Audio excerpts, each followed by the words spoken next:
Noakhali chief judicial magistrate আদালতের সংবেদনশীল স্থান হাজতখানার ভেতরে পরিবারসহ দুই শীর্ষ আওয়ামী লীগ নেতার বিয়াইখানার অর্থাৎ বর ও কনের বাবাকে আপ্যায়নের আয়োজন করা হয়েছে। সোমবার দুপুরে নারী হাজতখানার ভেতরে দায়িত্বপ্রাপ্ত পুলিশের সহযোগিতায় এ ঘটনা ঘটে। জানা গেছে, কোম্পানীগঞ্জ উপজেলা যুবলীগের সভাপতি ও সাবেক উপজেলা ভাইস চেয়ারম্যান আজম পাশা চৌধুরী রুমেল এবং হাতিয়া পৌর আওয়ামী লীগের সভাপতি ও বঙ্গবন্ধু আইনজীবী সমিতির সাধারণ সম্পাদক অ্যাডভোকেট সাইফুদ্দিন আহমদ দীর্ঘদিন হত্যা ও বিস্ফোরক সহ বিভিন্ন মামলার আসামি হয়ে নোয়াখালী জেলা কারাগারে রয়েছেন। সম্প্রতি জেলখানায় দুই নেতার কথাবার্তার পর কোম্পানীগঞ্জের যুবলীগ নেতা আজম পাশা চৌধুরী রুমেলের মেয়ে ফালিহা আজম চৌধুরী অর্থীকে হাতিয়া আওয়ামী লীগ নেতা অ্যাডভোকেট সাইফ উদ্দিন আহমেদের ছেলে সাইমুদ্দিন সাকিবের সঙ্গে বিয়ে দেন। গত ৩০ ডিসেম্বর পারিবারিকভাবে এ বিয়ে অনুষ্ঠিত হয়।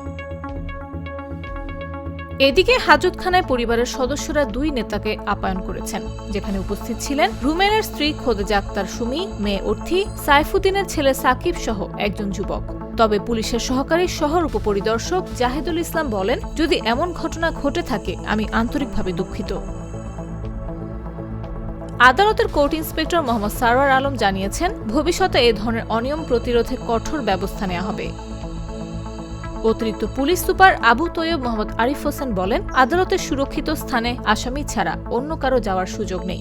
এ ঘটনায় নিয়ম অনুযায়ী ব্যবস্থা নেওয়া হবে। নিউজ ডেস্ক, জাগো নিউজ।